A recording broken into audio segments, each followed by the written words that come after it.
दोस्तों, इस वीडियो में हम बात करेंगे महासंवाद की न्यूज़। माहिती व जनसंपर्क संचालनालय महासंचालनालय महाराष्ट्र राज्य। देखेंगे स्क्रीन के ऊपर तो एक न्यूज़ निकल के सामने आई, गिरणी कामगारों की है।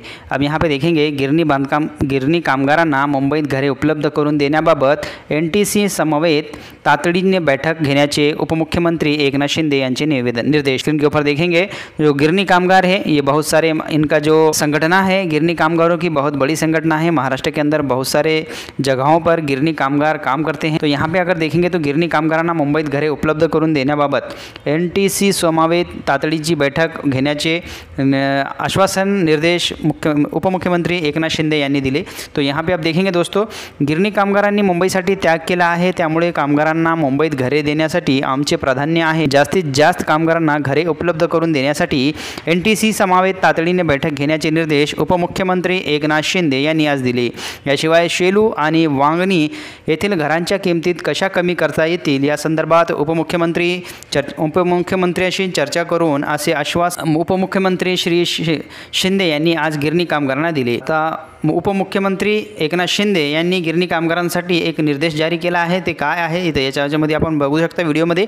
सह्याद्री अतिथीगृह येथे गिरणी कामगारांच्या घरासंदर्भात शिष्टमंडळ उपमुख्यमंत्र्यांना भेटले।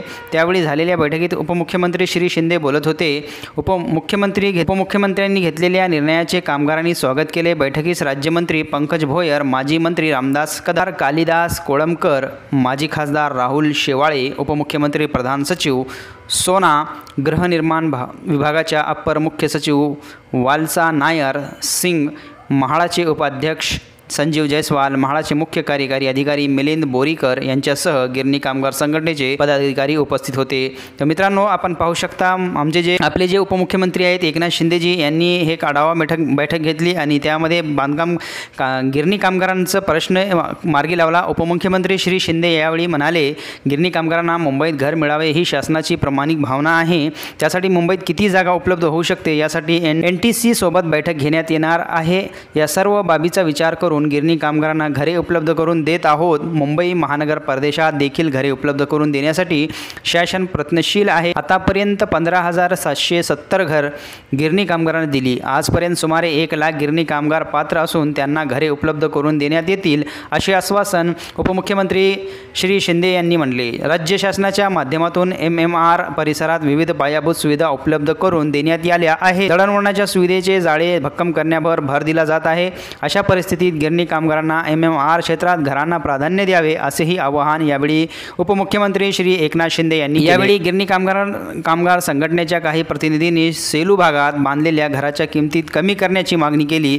त्यावर उपमुख्यमंत्री देवेंद्र फडणवीस आणि उपमुख्यमंत्री तथा वित्तमंत्री अजित पवार यांच्याशी चर्चा करून निर्णय घेण्यात येईल असे एकनाथ शिंदे यांनी म्हटले आहे। तर मित्रांनो, इथं पाहू शकता गिरणी कामगारांसाठी आनंदाची बातमी आहे। मुंबईमध्ये घरे कशा प्रकारे सवलतीत भेटेल, कशा प्रकारे सवलतीत यांना देण्यात येईल असे आश्वासन एकनाथ शिंदे उपमुख्यमंत्री महाराष्ट्र राज्य यांनी निर्देश होते यांनी मीटिंग घेतली। या आढावा मीटिंगमध्ये त्यांनी गिरणी कामगारांना घरे देण्यासाठी समोर पाऊल उचललेले आहेत।